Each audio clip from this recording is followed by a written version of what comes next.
പ്ലാസ്റ്റിക്കുകൾ കൈകാര്യം ചെയ്യുന്നതിന് സേഫായിട്ടുള്ള ഒരു സാങ്കേതിക വിദ്യയും ഞങ്ങളുടെ ഇതുവരെയുള്ള ഒരു 18 വർഷമായിട്ട് മാലിന്യ നിർമ്മാർജ്ജനവുമായി ബന്ധപ്പെട്ട ഫെസിലിറ്റികൾ സന്ദർശിക്കുകയും അതിനകത്ത് പ്രവർത്തിക്കുകയും പണിയെടുക്കുകയൊക്കെ ചെയ്തിട്ടുണ്ട്. അങ്ങനെ സേഫായിട്ടുള്ളൊരു മാർഗം ഇല്ല. പൊതുവിൽ എല്ലാവരും പറയുമ്പോൾ പ്ലാസ്റ്റിക്കുകൾക്കെതിരായിട്ട് മൊത്തത്തിൽ പറയുമ്പോൾ അങ്ങനെ പ്ലാസ്റ്റിക്കുകൾക്കെതിരായിട്ട് നമുക്ക് നിലനിൽക്കാൻ പറ്റില്ല. കാരണം നമ്മുടെ ഒരുപാട് ആവശ്യങ്ങൾക്ക് നമുക്ക് പ്ലാസ്റ്റിക്കിൻ്റെ ആവശ്യമുണ്ട്. അപ്പോൾ വിവേകപൂർണ്ണമായിട്ട് ഈ വിഭവങ്ങളെ നമുക്ക് എങ്ങനെ ഉപയോഗിക്കാമെന്നുള്ളതാണ് നമ്മുടെ മുമ്പിലുള്ള വെല്ലുവിളി. അപ്പോൾ അതിനുള്ള സൊല്യൂഷൻ പ്ലാസ്റ്റിക്കുകൾ എന്ത് ചെയ്യാമെന്ന് ചോദിച്ചു കഴിഞ്ഞാൽ അതിനുള്ള സൊല്യൂഷൻ നമ്മൾ കുറച്ചുകൂടി ബുദ്ധി ഉപയോഗിക്കുക എന്നുള്ളത് മാത്രമേ ഉള്ളൂ. അതാണ് ഒന്നാമത്തെ കാര്യം. 2, ഈ പ്ലാസ്റ്റിക്കുകളൊക്കെ തന്നെ എന്ത് ചെയ്യാമെന്നുള്ളത് നമ്മൾ എല്ലായ്പ്പോഴും ചോദിക്കുന്നത് നമ്മളോട് തന്നെയാണ്, അല്ലെങ്കിൽ നമ്മുടെ മുനിസിപ്പാലിറ്റിയോടോ കോർപ്പറേഷനോടാണ് ചോദിക്കുന്നത്. നമ്മൾ ചോദിക്കേണ്ട ആളുകളോട് നമ്മളിത് ചോദിക്കുന്നില്ല. ചോദിക്കേണ്ട ആളുകൾ എന്ന് പറയുന്നത് ഇതെല്ലാം ഉണ്ടാക്കിവിടുന്ന ആളുകളാണ്. അപ്പോൾ അവർക്ക് ഇതിനകത്ത് യാതൊരു ഉത്തരവാദിത്വമില്ല. അവർ ഇൻഡസ്ട്രിയിൽ ഉണ്ടാക്കുന്ന ഒരു ഉൽപ്പന്നം, ഒരു വ്യവസായത്തിൽ ഉണ്ടായി വരുന്ന ഒരു ഉൽപ്പന്നം നമ്മുടെ വേസ്റ്റ് ഡമ്പിൽ അവസാനിക്കുമ്പോൾ അത് പെട്ടെന്ന് മുനിസിപ്പൽ വേസ്റ്റ് ആവുകയും അത് മുനിസിപ്പാലിറ്റിയുടെ ഉത്തരവാദിത്വമാവുകയും ചെയ്യുന്ന വിചിത്രമായ ഒരു രീതിയാണ് നമ്മുടെ നാട്ടിലുള്ളത്. മറ്റു പല രാജ്യങ്ങളിലും ഇതിന് പ്രത്യേകിച്ച് നിയമങ്ങളുണ്ട്. EPR ഒക്കെ ഉണ്ട്, എക്സ്റ്റൻഡഡ് പ്രൊഡ്യൂസർ റെസ്പോൺസിബിലിറ്റി ഒക്കെ ഉണ്ട്. അത് നമ്മുടെ നാട്ടിൽ ഇല്ല എന്നുള്ള ഒരു യാഥാർത്ഥ്യത്തിൽ നിന്നുകൊണ്ട് വേണം നമ്മൾ ഈ പ്രശ്നത്തിന് പരിഹരിക്കാനായിട്ട് ശ്രമിക്കേണ്ടത്. അപ്പോൾ ഒന്ന്, പ്ലാസ്റ്റിക്കുകൾ മുന്നോട്ട് വയ്ക്കുന്ന ഒരു ജീവിത രീതിയും ഒരു ജീവിത വീക്ഷണമുണ്ട്. അതാണ് നമ്മുടെ മുമ്പിലുള്ള ഏറ്റവും വലിയ വെല്ലുവിളി. പൊതുപ്രവർത്തകരെന്ന നിലയിൽ, ജനപ്രതിനിധികളുടെ നിലയിൽ നിങ്ങൾ നേരിടാൻ പോകുന്ന ഏറ്റവും വലിയ വെല്ലുവിളി ഇതിനൊരു സാങ്കേതിക വിദ്യ കൊണ്ടുവരുന്നതല്ല, എന്തും ഉപയോഗിച്ച് തോന്നിയതുപോലെ വലിച്ചെറിയാം എന്നുള്ള മനുഷ്യൻ്റെ ഒരു ആറ്റിറ്റ്യൂഡുണ്ട്. അതൊരു അരഗൻസിൻ്റെ പുറത്ത്, ഒരു അഹന്തയുടെ പുറത്ത്, എനിക്ക് കാശുള്ളത് കൊണ്ട് ഞാൻ ഇങ്ങനെയൊക്കെ കാണിക്കും, നിങ്ങൾ ആരാ ചോദിക്കുക എന്നുള്ളൊരു മട്ടുണ്ട്. അത് നമ്മൾ എങ്ങനെ നേരിടും എന്നുള്ളതാണ് നമ്മുടെ മുമ്പിൽ. അത് നേരിടാൻ പറ്റുമെങ്കിൽ മാത്രമേ നമുക്ക് ഈ പ്രശ്നത്തിനെ പരിഹരിക്കാൻ പറ്റുള്ളൂ. ഉപയോഗിക്കുക, വലിച്ചെറിയുക, എൻ്റെ കയ്യിൽ കാശുള്ളതുകൊണ്ട് ഉപയോഗിച്ച് വലിച്ചെറിയുന്നു. അപ്പോൾ അത്തരത്തിലൊരു വേസ്റ്റ്ഫുൾ സൊസൈറ്റിയാണ് നമ്മൾ കൈകാര്യം ചെയ്യുന്നത്. അപ്പോൾ ഈ ആറ്റിറ്റ്യൂഡിനെയാണ്, അല്ലെങ്കിൽ ഈ പറഞ്ഞ ആളുകളുടെ ജീവിത വീക്ഷണത്തിനെയാണ് നമ്മൾ മാറ്റേണ്ടത്. അപ്പോൾ അത് മാറ്റണമെങ്കിൽ പേടിപ്പിച്ചത് കൊണ്ടോ നിയമം പറഞ്ഞത് കൊണ്ടോ ഒന്നും നടക്കുകയില്ല. പക്ഷെ അത് നടക്കുന്ന ഒരു ഏറ്റവും എളുപ്പമാർഗം എന്ന് പറയുന്നത് അവരുടെ കൂടെ നിന്നിട്ട് നമ്മുടെ ജീവിതത്തിൽ നമ്മളൊരു മാറ്റം വരുത്തിയിട്ട് ഒരു കോൺഫിഡൻസ് കൊടുക്കുകയാണെങ്കിൽ ശരി നമുക്ക് ഒരുമിച്ച് ചെയ്ത് നോക്കിയാലോ, പറഞ്ഞു കൊടുത്തത് കൊണ്ടോ തല്ലി കൊടുത്തത് കൊണ്ടോ നന്നാകണമെന്നില്ല. പക്ഷേ നമുക്ക് ഒരുമിച്ച് ഇതങ്ങ് ചെയ്യാം എന്നുള്ളൊരു തോന്നലുണ്ടാക്കിയാൽ ഒരു പക്ഷേ കുറച്ച് പേരെങ്കിലും മാറിയേക്കും. ഒരു 20% ആളുകൾ മാറിയാൽ മതി. ആ 20% ആളുകൾ തന്നെയാണ് നമ്മുടെ സമൂഹത്തിൽ ട്രെൻഡ് തീരുമാനിക്കുന്നത്. അത് ഫാഷൻ്റെ ആണെങ്കിലും ചിന്താധാരകളുടെ ആണെങ്കിലും ആ 20% ആളുകളുണ്ട്. അപ്പോൾ അത്തരത്തിലുള്ള 20% ആളുകളെ നമ്മുടെ ഓരോ വാർഡിൽ നമുക്ക് കണ്ടുപിടിക്കാൻ പറ്റുമോ? ഓരോ പ്രതിനിധിയും അല്ലെങ്കിൽ ഓരോ പൊതുപ്രവർത്തകനും അവൻ്റെ ചുറ്റുമുള്ള മൊത്തം ജനങ്ങളുടെ 20% ആളുകളുടെ സ്വഭാവത്തിൽ ഒരു മാറ്റം വരുത്തുകയും അത് പ്രകടമായിട്ട് കാണിക്കാനും നമുക്ക് പറ്റുമെങ്കിൽ ഒരുപാട് ആൾക്കാർ നമ്മുടെ പുറകിൽ വരും. അപ്പോൾ ഈ പ്രശ്നത്തിനൊരു പരിഹാരമുണ്ട്. അപ്പോൾ അതുതന്നെയാണ് ആലപ്പുഴയിൽ ഈ പരിപാടി ഉദ്ഘാടനം ചെയ്ത് സംസാരിക്കുന്ന സമയത്ത് എല്ലാ നേതാക്കളും ആവർത്തിച്ച് പറഞ്ഞൊരു കാര്യം എന്ന് പറഞ്ഞാൽ ഇതൊരു ജനകീയ ഇടപെടലിലൂടെ മാത്രമേ നമുക്ക് സോൾവ് ചെയ്യാൻ പറ്റുള്ളൂ. സാങ്കേതിക വിദ്യയിലല്ല ഇതിൻ്റെ ഒരു സൊല്യൂഷൻ ഉള്ളതെന്നാണ്. ഇപ്പോൾ നമ്മൾ പൊതുവിൽ കാണുന്ന മാലിന്യങ്ങൾ നമ്മൾ പുറമേ റോഡിൽ കാണുന്നതല്ല ഇത് അവസാനിക്കുന്ന സ്ഥലത്ത് കാണുന്നത്. പുറമേ കാണുമ്പോൾ നമുക്ക് വലിയ കുഴപ്പമില്ല, നമുക്ക് കാലൊന്ന് അകത്തി വെച്ചൊന്ന് ചാടിയങ്ങ് പോയാൽ കുഴപ്പമില്ല നമുക്ക് തോന്നും. പക്ഷേ ജീവിതങ്ങൾ എത്ര തന്നെ വട്ടം ചാടിയാലും പോകാൻ പറ്റാത്ത രീതിയിലേക്ക് ഇത് പല സ്ഥലങ്ങളിലും ചെന്ന് അവസാനിക്കുന്നുണ്ട്. അവരുടെ ഒരുപാട് ജീവിത പ്രവർത്തനങ്ങൾ, അവരുടെ കൃഷി, അവരുടെ വിദ്യാഭ്യാസം, അവരുടെ ആരോഗ്യമൊക്കെ തന്നെയും അതിന് വിലങ്ങുതടിയായിട്ട് നിൽക്കുന്ന ഒരവസ്ഥയിലേക്കാണ് ഈ പ്ലാസ്റ്റിക്കുകൾ ചെന്ന് അവസാനിക്കുന്നത്. അപ്പോൾ നമ്മൾ അതിനെക്കുറിച്ച് നമ്മൾ ഒന്നുകൂടി ബോധവാന്മാരാണ്. കാരണം ഇത് പ്ലാസ്റ്റിക് വളരെ ഉപരിപ്ലവമായിട്ട് സംസാരിക്കാതെ അതിന് പിറകിൽ ഒരു വലിയൊരു രാഷ്ട്രീയം, അതിന് പിറകിൽ വലിയൊരു പ്രശ്നമുണ്ട്. അത് ആഴത്തിൽ മനസ്സിലാക്കിയാൽ മാത്രമേ നമുക്ക് എന്തെങ്കിലും ഒരു ചെറിയൊരു കാര്യമെങ്കിലും അവിടെ ചെയ്യാൻ പറ്റുകയുള്ളൂ. നമ്മുടെ ലോകത്തിലെ വിഭവങ്ങളുടെ ഉപയോഗം മാത്രം നോക്കുക. നമ്മുടെയൊക്കെ വിചാരിച്ചാൽ നമ്മുടെ നാട്ടിൽ വളരെ കാര്യമായിട്ട് എല്ലാവർക്കും ഒരേപോലെ അവകാശങ്ങളൊക്കെ ഉണ്ടെന്നുള്ളതാണ്. പക്ഷേ ലോകത്തിൻ്റെ കണക്ക് സൂചിപ്പിക്കുന്നത് അവിടെ ഉള്ള മൊത്തം വിഭവങ്ങളുടെ 80% കൈകാര്യം ചെയ്യുന്നത് അതിസമ്പന്നരായിട്ടുള്ള 20% ആളുകളാണ്. അതായത് ഏറ്റവും കൂടുതൽ പണമുള്ള 20% ആളുകളാണ് മൊത്തം വിഭവങ്ങളുടെ 80% ഉപയോഗിക്കുന്നത്. അപ്പോൾ വേസ്റ്റ് ഉണ്ടാക്കുന്നത് അതുപോലെ തന്നെയാണ്. അതിദരിദ്രരായിട്ടുള്ള 20%-ന്റെ കയ്യിൽ മൊത്തം വിഭവത്തിൻ്റെ 1% ഇതൊരു ഗ്ലോബൽ കണക്കാണ്.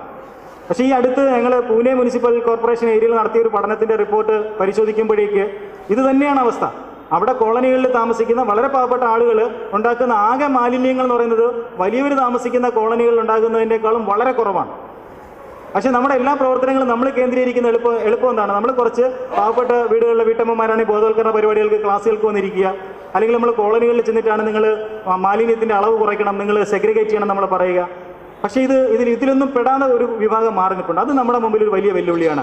അവർ കാണിക്കുന്ന പല കാര്യങ്ങളുമാണ് നമ്മുടെ സമൂഹം ഏറ്റുപിടിക്കാൻ ശ്രമിക്കുന്നതും അതുതന്നെയാണ് നമ്മുടെ മുമ്പിൽ വലിയ മാലിന്യ കൂമ്പാരങ്ങളായിട്ട് വരുന്നത്. പ്ലാസ്റ്റിക്കുകളെ കുറിച്ചാണ് നമ്മൾ പൊതുവിൽ പ്ലാസ്റ്റിക് എന്നൊരൊറ്റ വാക്കാണ് പറയുന്നത്. അത് പ്ലാസ്റ്റിക് എന്ന് പറയുന്ന ഒരു ഉൽപ്പന്നമല്ല. ഇപ്പം നിങ്ങൾ എവിടെ പോയി നോക്കിക്കഴിഞ്ഞാൽ നമ്മുടെ ചെരുപ്പ്, നമ്മളിട്ടിരിക്കുന്ന ചെരുപ്പ് അത് പോളിയൂറത്തിൻ ആയിരിക്കാം, PVC ആയിരിക്കാം. നമ്മൾ ഉപയോഗിക്കുന്ന എന്താണ് വസ്ത്രം പോളിയസ്റ്റർ, അതൊരു പോളിമറാണ്. അപ്പോൾ അത്തരത്തിൽ നമ്മുടെ ജീവിതത്തിൻ്റെ സകല മേഖലകളിലും എന്തിന് കുഞ്ഞിന് പാല് കൊടുക്കുന്ന ബോട്ടിൽ നമ്മൾ വളരെ സേഫ് എന്ന് വളരെ സുരക്ഷിതമെന്ന് കരുതിയിട്ട് കണ്ണാടി പോലത്തെ പ്ലാസ്റ്റിക് ബോട്ടിൽ നമ്മൾ പാല് കൊടുക്കുന്നുണ്ട്. അത് പോളികാർബണേറ്റ് ആണ്. അതിനകത്ത് ബിസ്ഫിനോൾ എ എന്ന് പറഞ്ഞൊരു രാസവസ്തുവുണ്ട്. കുഞ്ഞിൻ്റെ വൈറ്റമിൻ സി അകത്തേക്ക് ആക്കുന്നതിൻ്റെ 3 മടങ്ങ് ബിസ്ഫിനോൾ എ ആ കുഞ്ഞിൻ്റെ വളർച്ചയുടെ ഘട്ടത്തിൽ കുഞ്ഞിൻ്റെ ശരീരത്തിനകത്തേക്ക് പോകും. അത് കുഞ്ഞിനുണ്ടാക്കുന്ന ജീവിതകാലം മുഴുവൻ നീണ്ടു നിൽക്കുന്ന ആരോഗ്യ പ്രശ്നങ്ങളെക്കുറിച്ച് നമുക്ക് ആർക്കും അറിഞ്ഞുകൂടാ, നമുക്കാരും പറഞ്ഞു തന്നിട്ടില്ല. അപ്പോൾ അത്തരത്തിൽ നമ്മുടെ ആരോഗ്യത്തെ ബാധിക്കുന്ന ഒരുപാട് പ്രശ്നങ്ങളുണ്ട്. നമ്മൾ ചൂടുവെള്ളം നമ്മൾ കുട്ടികൾക്ക് പ്ലാസ്റ്റിക് കുപ്പിയിലാണ് നമ്മൾ കൊടുത്തുവിടുന്നത്. ആഹാര സാധനങ്ങൾ, പ്രത്യേകിച്ച് എണ്ണ കലർന്ന ആഹാര സാധനങ്ങൾ കുട്ടിക്ക് ഭക്ഷണം കൊടുത്തുവിടുന്നത് പ്ലാസ്റ്റിക് ടിഫിൻ ബോക്സിലാണ്. നമുക്ക് ഇവിടങ്ങളിലൊക്കെ നമുക്ക് ചെറിയ മാറ്റം വരുത്താൻ പറ്റും. ടെഫ്ലോൺ കോട്ടഡ് ആയിട്ടുള്ള പാത്രങ്ങളിലാണ് നമ്മൾ വീട്ടിൽ കുക്ക് ചെയ്യുന്നത്. ക്യാൻസർ വരാൻ വേറെ കാരണം നമ്മൾ നോക്കേണ്ട ആവശ്യമില്ല. പക്ഷേ നമ്മളെ പറഞ്ഞ് പഠിപ്പിച്ചിരിക്കുന്നത് ഇതാണ് ഏറ്റവും ശരിയായിട്ടുള്ള മാർഗം എന്നുള്ളതാണ്. അപ്പം ഇത്തരത്തിൽ ജീവിത രീതിയിൽ ചില മാറ്റങ്ങൾ വരണമെങ്കിൽ ഈ ബോധം ആളുകൾക്ക് ഉണ്ടാക്കി കൊടുക്കണം, ആളുകൾക്ക് പറഞ്ഞു കൊടുക്കേണ്ടി വരും. അത് പറഞ്ഞു കൊടുക്കാൻ ഇന്ന് ആളില്ല. കാരണം TV-യിലും പത്രങ്ങളിലൊക്കെ തന്നെ ഇത് പറഞ്ഞു കൊടുക്കാനുള്ള സ്പേസ് ഇല്ല. കാരണം അവർക്ക് മറ്റു പല താല്പര്യങ്ങളാണ്. അപ്പോൾ പൊതുപ്രവർത്തകർക്ക് മാത്രമേ ഒരു പക്ഷേ ഇങ്ങനെയുള്ള ചില കാര്യങ്ങളിൽ ഇത് ചെയ്യുന്നത് ശരിയല്ല, നമുക്കിതിൽ നിന്ന് മാറി നടക്കാൻ പറ്റുമോ, ഒരു കല്യാണത്തിന് നമുക്ക് ഡിസ്പോസിബിൾ കപ്പും പ്ലേറ്റും വേണ്ടെന്ന് വെച്ചാൽ അതിന് എന്തുമാത്രം വേസ്റ്റ് നമുക്ക് ഒഴിവാക്കാൻ പറ്റും. അപ്പോൾ അത്തരത്തിൽ പലതരത്തിലുള്ള പ്ലാസ്റ്റിക്കുകളുണ്ട്. ചിലത് നമ്മൾ ഉപയോഗിക്കേണ്ടി വരും, ചിലത് നമ്മൾ ഉപയോഗിക്കാതെ മാറി നിൽക്കേണ്ടി വരും. പൊതുവിൽ നമ്മുടെയൊക്കെ ഒരു ധാരണ എന്ന് പറഞ്ഞാൽ ഇത്തരത്തിൽ കുറേ സിമ്പിൾസ് കണ്ടു കഴിഞ്ഞാൽ പ്ലാസ്റ്റിക് റീസൈക്ലിംഗ് നടക്കുന്നുവെന്നോ അല്ലെങ്കിൽ ഇത് റീസൈക്കിൾ ചെയ്യപ്പെടുമെന്നൊക്കെയാണ്. ഇതൊരു അബദ്ധ ധാരണയാണ്. ഇത് വെറും ഒരു ജാട മാത്രമാണ്. ഏതൊരു പ്ലാസ്റ്റിക് ഉൽപ്പന്നത്തിൽ ഇങ്ങനെ ഒരു അടയാളം ഉണ്ടാകും. പക്ഷേ ഈ അടയാളം അർത്ഥമാക്കുന്നത് നിങ്ങൾക്കിത് കമ്പോസ് ചെയ്ത് റീസൈക്കിൾ ചെയ്ത് മാറ്റാൻ പറ്റുമെന്നുള്ളതല്ല. അത് വെറുതെ വെച്ചിട്ടുണ്ട്. കാരണം ഒരു പെറ്റ് ബോട്ടിൽ, ഇപ്പോൾ ഇവിടെ ഇരിക്കുന്ന ഒരു പെറ്റ് ബോട്ടിൽ എടുത്തു കഴിഞ്ഞാൽ ഈ പെറ്റ് ബോട്ടിലിൽ PET എന്ന് പറയുന്ന കോഡ് നമ്പർ 1 മാത്രമല്ല ഉള്ളത്. അതിനകത്ത് അടപ്പ് LDP ആണ്, അതിന് ഉപയോഗിച്ചിരിക്കുന്ന സ്ലിപ്പ്, അതിനകത്ത് ഒട്ടിച്ചിരിക്കുന്ന സ്റ്റിക്കർ LDP ആണ്, അതിലോട്ട് പ്രിന്റ് ചെയ്തിരിക്കുന്ന മഷി PVC ആണ്.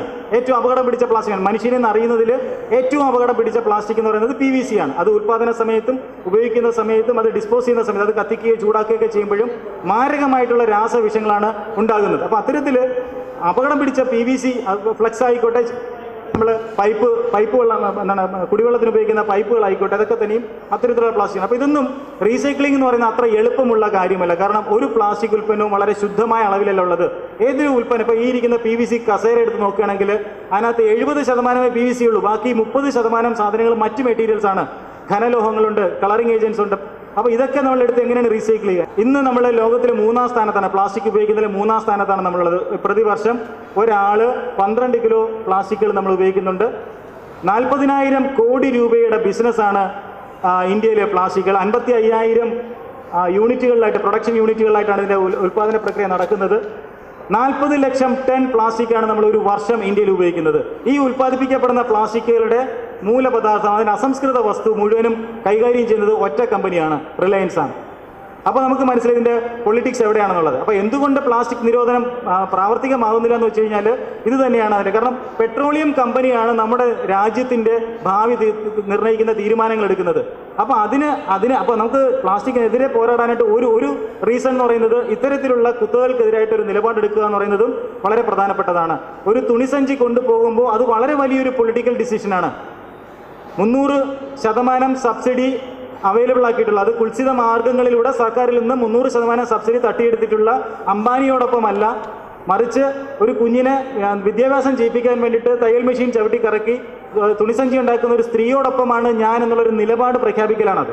അപ്പോൾ അത്തരത്തിലുള്ളൊരു നിലപാടെടുക്കാനായിട്ട് നമ്മൾ പൊതുപ്രവർത്തകരെടുത്ത് കാണിക്കുകയാണെങ്കിൽ ബാക്കിയുള്ളവർ അത് ചെയ്യും. അപ്പോഴത് ഫാഷനായിട്ട് മാറുകയും ചെയ്യും. അപ്പോൾ ഇത്തരത്തിൽ നമ്മൾ നോക്കുകയാണെങ്കിൽ മൊത്തം പ്ലാസ്റ്റിക്, നമ്മൾ ഉപയോഗിക്കുന്ന പ്ലാസ്റ്റിക്കിൻ്റെ 50% ഒറ്റ പ്രാവശ്യം ഉപയോഗിച്ച് വലിച്ചെറിയുന്ന പ്ലാസ്റ്റിക്കാണ്. നമുക്കത് അഫോർഡ് ചെയ്യാൻ പറ്റുമോ? ഇത് മുഴുവനും പെട്രോളിയം ഉൽപ്പന്നങ്ങളാണ്. ഇതാണ് നമ്മുടെ മുനിസിപ്പാലിറ്റിയും കോർപ്പറേഷനും കൈകാര്യം ചെയ്യേണ്ടി വരുന്നത്. ഇത് മുഴുവൻ നമ്മൾ തന്നെ വാങ്ങിച്ച് വലിച്ചെറിഞ്ഞിട്ട് നമ്മൾ കോർപ്പറേഷനെ കുറ്റപ്പെടുത്തുകയാണ്, അല്ലെങ്കിൽ പഞ്ചായത്തുകളെ കുറ്റപ്പെടുത്തുകയാണ്. കേരളത്തിലെ കണക്ക് നോക്കുകയാണെങ്കിൽ ഒരു വർഷം അല്ലെങ്കിൽ ഒരു മാസം ഒരു കുടുംബം ഏതാണ്ട് 47 ക്യാരി ബാഗുകളാണ് പുറത്തേക്ക് വലിച്ചെറിയുന്നത്. ഒരു കുടുംബം 47 ക്യാരി ബാഗ്. 70 ലക്ഷം കുടുംബങ്ങളുണ്ട് കേരളത്തിൽ. ഒരു വർഷം അങ്ങനെ ക്യാരി ബാഗുകളും ഈ സാധനങ്ങൾ പാക്ക് ചെയ്ത് വരുന്ന ചെറിയ പ്ലാസ്റ്റിക് കവറും, അരിയും പയറും വരുന്ന ചെറിയ പ്ലാസ്റ്റിക് കവറുകളും, ഈ 2 സാധനം മാത്രം നോക്കിക്കഴിഞ്ഞാൽ ഒരു വർഷം കേരളത്തിൻ്റെ തെരുവുകളിലേക്ക് വരുന്ന ഏതാണ്ട് 50,000 ടൺ പ്ലാസ്റ്റിക് അത് മാത്രം വരും. ഒറ്റ പ്രാവശ്യം ഉപയോഗിച്ച് വലിച്ചെറിയും. ഇത് ആവശ്യമുള്ളതാണ്. ഇതില്ലെങ്കിൽ നമുക്ക് ജീവിക്കാൻ പറ്റില്ലേ? അപ്പോൾ ഇതിനൊരു മാറ്റം വരുത്തുന്നത് ഇത്തരത്തിലുള്ള ഒരു അറിവിൻ്റെ അടിസ്ഥാനത്തിൽ നമുക്ക് ആളുകളോട് സംസാരിച്ച് മാറ്റിയെടുക്കാൻ പറ്റുള്ളൂ. അപ്പോൾ ഇത്രമാത്രം വേസ്റ്റാണ് നമ്മുടെ നാട്ടിലേക്ക് വരുന്നത്. ഇത് നമ്മൾ എന്ത് ചെയ്യും? കത്തിച്ച് കളയും.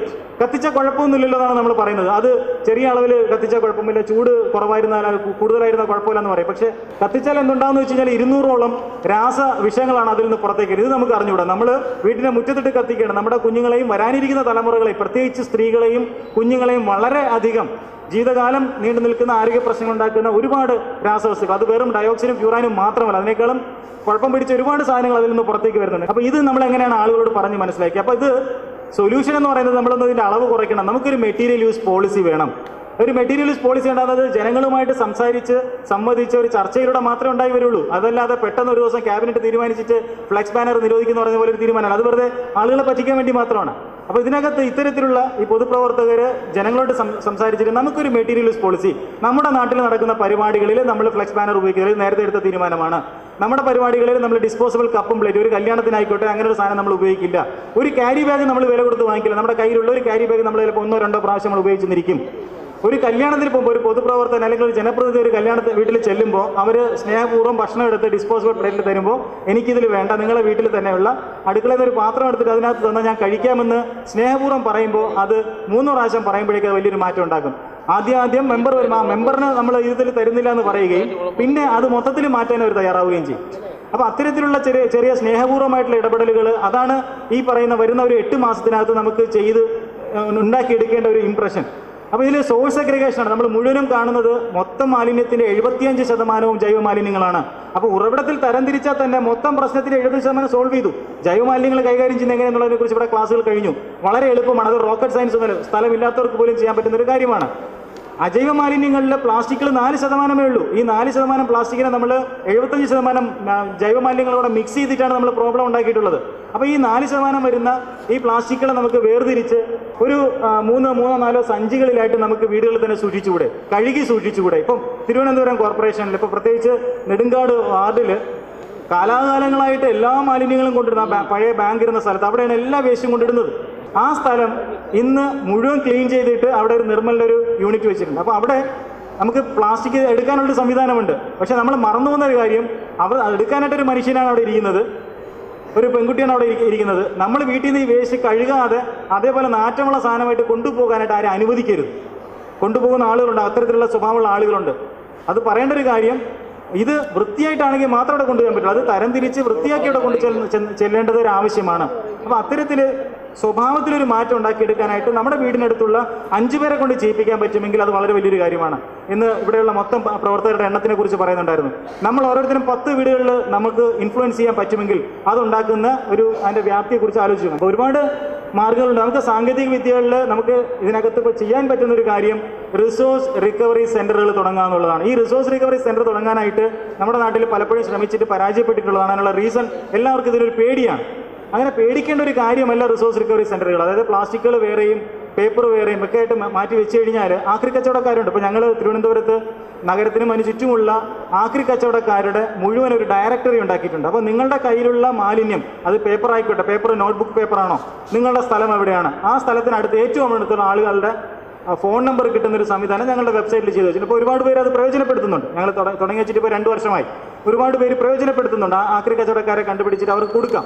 അത് അവരെ സംബന്ധിച്ച് അവർക്കൊരു വരുമാനം ഉണ്ടാകും. നമ്മളെ സംബന്ധിച്ച് വേസ്റ്റ് നമ്മുടെ വീട്ടിൽ നിന്ന് ഒഴിഞ്ഞു പോയി ഇത് കത്തിക്കുകയോ റോഡിലേക്ക് വലിച്ചെറിയുകയോ ചെയ്യേണ്ട ആവശ്യമില്ല. അപ്പോൾ അത്തരത്തിൽ വലിയൊരു നെറ്റ്വർക്ക് നമ്മുടെ ചുറ്റുമുണ്ട്. അത് പ്രയോജനപ്പെടുത്താനായിട്ട് അവരെയും കൂടി മനുഷ്യരായിട്ട് പരിഗണിക്കാനായിട്ട്, ഈ ആക്രി പെറുക്കുന്നവരെയും അതിൻ്റെ കച്ചവടം ചെയ്യുന്ന ആളുകളെയും മനുഷ്യരായിട്ട് പരിഗണിച്ചുകൊണ്ട് നമ്മുടെ പരിപാടികളുമായിട്ട് നമുക്ക് അവരെ സഹകരിപ്പിക്കാൻ പറ്റുമെങ്കിൽ അത് തന്നെ വളരെ വലിയൊരു പ്രവർത്തനമായിട്ട് വരും. കാരണം എൻ്റെ ഒരു 18 വർഷത്തെ വേസ്റ്റുമായി ബന്ധപ്പെട്ടുള്ള യാത്രകൾ, ഇന്ത്യക്കകത്തും പുറത്തും ഒരുപാട് യാത്രയൊക്കെ ചെയ്തിട്ടുള്ള ഞാൻ കണ്ടിട്ടുള്ള ഏറ്റവും വലിയ പരിസ്ഥിതി പ്രവർത്തകൻ ഈ റോഡിൽ നടന്ന ആക്രി പെറുക്കുന്നവരാണ്. കാരണം അവർ ഓരോ വർഷവും സേവ് ചെയ്യുന്ന എനർജിയും അവർ ഓരോ വർഷം സേവ് ചെയ്യുന്ന മെറ്റീരിയലും വളരെ വലുതാണ്. അവരുടെ ജീവിതത്തിനെ കോംപ്രമൈസ് ചെയ്തുകൊണ്ടാണ് അവർ ചെയ്യുന്നതെങ്കിൽ കൂടിയും അത് വളരെ വലിയൊരു സേവനമാണ് നമുക്ക് ചെയ്തു തരുന്നത്. അപ്പോൾ അവരെ പ്രോത്സാഹിപ്പിക്കുക, അവർക്ക് കുറച്ചുകൂടി മെച്ചമായ അന്തരീക്ഷം ഉണ്ടാക്കി കൊടുക്കുക. നമ്മൾ കുപ്പത്തൊട്ടി കാണിച്ചു കൊടുത്തിട്ട് നീ അതിൽ നിന്ന് എടുത്തോ എന്ന് പറയുന്നതിന് പകരം നമ്മുടെ വീട്ടിലുള്ള പ്ലാസ്റ്റിക് കവറുകൾ, ഒരു പാൽ കവർ കഴുകി വൃത്തിയാക്കി ഒരു സഞ്ചിയിൽ തൂക്കിയിട്ടിട്ട് ഇത് എടുത്തുകൊണ്ട് പൊയ്ക്കെന്ന് പറഞ്ഞാൽ എടുത്ത് മാന്യമായിട്ട് എടുത്ത് കൊടുക്കാനുള്ളൊരു സംവിധാനം നമുക്ക് ചെയ്യാൻ പറ്റും. അത്തരത്തിൽ മനുഷ്യനാവാൻ പറ്റുമെന്നുള്ളതാണ് ആദ്യത്തെ ചോദ്യം. അങ്ങനെ ഇപ്പോഴുള്ള നമ്മുടെ നഗരങ്ങളിൽ അല്ലെങ്കിൽ നമ്മുടെ നാട്ടിലുള്ള മനുഷ്യരല്ലാത്ത മനുഷ്യരെ മനുഷ്യരാക്കി എടുക്കുക എന്നുള്ളതാണ് ഏറ്റവും വലിയൊരു ചലഞ്ച്. മനുഷ്യത്വം എന്ന് പറഞ്ഞാൽ തീരെയില്ല. കാരണം കുടുംബശ്രീക്കാർ ആദ്യം വീടുകളിൽ വേസ്റ്റ് എടുക്കാൻ വന്നപ്പോൾ നമ്മൾ എങ്ങനെയാണ് പെരുമാറുന്നത് നമുക്ക് ഓരോരുത്തർക്കും അറിയാം. 30 രൂപ കൊടുക്കുന്നതുകൊണ്ട് അത് മുതലാക്കാൻ വേണ്ടിയിട്ട് പരമാവധി സാധനങ്ങൾ നമ്മൾ ചവിട്ടിക്കയറ്റി കൊടുത്തു വിട്ടിട്ടുണ്ട്. ഒരു ദിവസം അരമണിക്കൂർ താമസിക്കുന്ന സമയത്ത് അവരോട് തട്ടിക്കയറിയിട്ടുള്ള ആളുകളുണ്ട്. അപ്പോൾ നമുക്ക് മനുഷ്യത്വം എന്ന് പറഞ്ഞ സാധനമൊന്നുമില്ല, നമുക്ക് ഈ പുറംപൂച്ച് മാത്രമേ ഉള്ളൂ. അപ്പോൾ അത് തിരിച്ചു കൊണ്ടുവരണമെങ്കിൽ സാമൂഹ്യമായ ഇടപെടൽ വേണ്ടി വരും. അങ്ങനെ ചെയ്യുന്നത് മോശമാണ് എന്നുള്ളത് 4 പേരിൽ നിന്ന് പറയുമ്പോൾ മാത്രമേ ആളുകൾ നിർത്തുള്ളൂ. അല്ലെങ്കിൽ അങ്ങനെ ആരെങ്കിലും ചെയ്യുമ്പോൾ ചിലപ്പോൾ ഒന്ന് കണ്ണുരുട്ടി കാണിക്കേണ്ടി വരും. നിങ്ങൾ ഈ കാണിക്കുന്ന ഇപ്പോൾ നെടുങ്കാട് വാർഡിലാണെങ്കിൽ ഈ ഒരു സംവിധാനമുണ്ട്. അതിനടുത്ത് നമ്മളെ പൊതുപ്രവർത്തകർ 2-3 പേര് നിൽക്കുകയും ഈ കൊണ്ടുവരുന്ന കവറൊക്കെ ഒന്ന് നോക്കിയിട്ട് എടാ ഇത് ശരിയല്ല നീ തിരിച്ചു കൊണ്ടുപോയിട്ട് വൃത്തിയാക്കി കൊണ്ടുപോകാമെന്ന് 3 പ്രാവശ്യം പറയുമ്പോൾ അതിനകത്ത് സാമൂഹികമായ ഇടപെടലാണ്. ആ ഇടപെടലിൽ മാത്രമേ നമുക്ക് ഈ പ്രശ്നങ്ങളെ പരിഹരിക്കാൻ പറ്റുള്ളൂ. കഴിഞ്ഞ ഇടതുപക്ഷ സർക്കാർ മുന്നോട്ട് വെച്ച് ഒരുപക്ഷെ ഇന്ത്യയിൽ തന്നെ ആദ്യമായിട്ട് ഗ്രാമസഭകളിൽ തുടങ്ങി സംസ്ഥാന തലം വരെ പൊതുജനങ്ങളുമായിട്ട് സംവദിച്ച് ആദ്യമായി മാലിന്യ സംസ്കരണത്തിന് ഒരു പോളിസി ഉണ്ടാക്കിയ സംസ്ഥാനം കേരളമാണ്. മാലിന്യമുക്ത കേരളം ഒരു ഡോക്യുമെൻ്റ് ഇപ്പോഴും വെബ്സൈറ്റിലൊക്കെ ലഭ്യമാണ്. അത് നടപ്പിലാക്കാതിരിക്കാനാണ് ഈ വന്ന സർക്കാർ ശ്രമിച്ചുകൊണ്ടിരുന്നതും അത് അവർ ഏതാണ്ട് ഭാഗികമായിട്ട് വിജയിച്ചു എന്ന് പറഞ്ഞു. പക്ഷേ എങ്കിലും ആ എതിർപ്പുകളെ മറികടന്ന് ഒരുപാട് പഞ്ചായത്തിൽ ഒരുപാട് കാര്യങ്ങൾ ചെയ്തിട്ടുണ്ട്. അതിലെ പാഠങ്ങൾ മുഴുവനും ഇപ്പോൾ സിക്കിം ഗവൺമെൻറ് പ്രയോജനപ്പെടുത്തിക്കൊണ്ടിരിക്കുകയാണ്. ഇപ്പോൾ തമിഴ്നാട് ഗവൺമെൻറ്റിലെ ഡയറക്ടറേറ്റ് ഓഫ് ടൗൺ പഞ്ചായത്ത് അത് പ്രയോജനപ്പെടുത്തിക്കൊണ്ടിരിക്കുകയാണ്. അപ്പോൾ അവരവിടെ ഇത്തരത്തിലുള്ള സംവിധാനങ്ങൾ നമ്മളിവിടെ പ്ലാൻ ചെയ്ത് നടപ്പിലാക്കാൻ പണവും ആളുകളെ ഉണ്ടാക്കി വെച്ചൊരു സാധനം ഇപ്പോൾ അവരവിടെ പ്രയോജനപ്പെടുത്തുന്നുണ്ട്. നമുക്ക് തിരിച്ച് അത് റിവൈവ് ചെയ്തെടുക്കേണ്ട ഒരു ആവശ്യമുണ്ട്. കാരണം നമ്മൾ തുടങ്ങി വെച്ചൊരു പരിപാടിയാണ്, ഇടയ്ക്ക് വെച്ച് മുടങ്ങിപ്പോയി. അത് ഇപ്പോൾ എടുത്തൊരു തീരുമാനത്തിനനുസരിച്ച് നമ്മളത് ജനകീയമായിട്ട് നടപ്പിലാക്കാൻ തീരുമാനിക്കുകയാണെങ്കിൽ തന്നെ നമ്മുടെ പ്രശ്നങ്ങൾ ഒഴിവാക്കാൻ പറ്റും. അപ്പോൾ ഇതൊരു വേസ്റ്റ് മാനേജ്മെൻറ്റ് ഫെസിലിറ്റി ആയിട്ട് നിങ്ങൾക്ക് തോന്നുന്നുണ്ടോ? അതൊരു റിസോഴ്സ് റിക്കവറി സെൻ്ററാണ്. മുഴുവൻ പ്ലാസ്റ്റിക്കുകൾ വേർതിരിച്ച് അലുമിനിയം വേർതിരിച്ചൊക്കെ വെച്ചിട്ടുണ്ട്. ഇത് സിക്കിമിൽ ചെയ്തുകൊണ്ടിരിക്കുന്ന ഒരു കാര്യമാണ്. ഒരു വലിയൊരു ടൂറിസ്റ്റ് ഏരിയയിൽ അവർ ചെയ്തുകൊണ്ടിരിക്കുന്ന കാര്യമാണ്. ഇത്തരത്തിൽ മാറ്റി വെക്കുമ്പോൾ തന്നെ അതിനൊരു വിപണി സ്വയം ഉണ്ടാവുകയാണ്. നമ്മൾ വിപണി അന്വേഷിച്ച് നടക്കണം. നമ്മളിങ്ങനെ വേർതിരിച്ച് വെച്ച് കഴിഞ്ഞാൽ 2-3 മാസം കഴിയുമ്പോൾ ആളുകൾ ഇത് അന്വേഷിച്ച് വരും. ഇത് ഒരുപാട് പേർക്ക് തൊഴിൽ സാധ്യത ഉണ്ടാക്കി കൊടുക്കുന്ന ഒരു പ്രവർത്തനമാണ്.